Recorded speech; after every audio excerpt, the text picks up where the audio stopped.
সোনারপুরে যে খবর এই মুহূর্তে উঠে আসছে যে রাজ্যে ভোটার তালিকায় ভুরি ভুরি কারচুপির অভিযোগ, একটি বুথেই শতাধিক মৃত্যু ঘটেছে, অর্থাৎ মৃত ভোটারের খোঁজ পাওয়া গিয়েছে।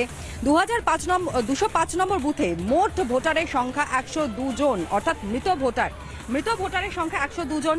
কেউ প্রয়াত হয়েছেন 12 বছর আগে, কেউ প্রয়াত হয়েছেন 4 থেকে 8 বছর আগে।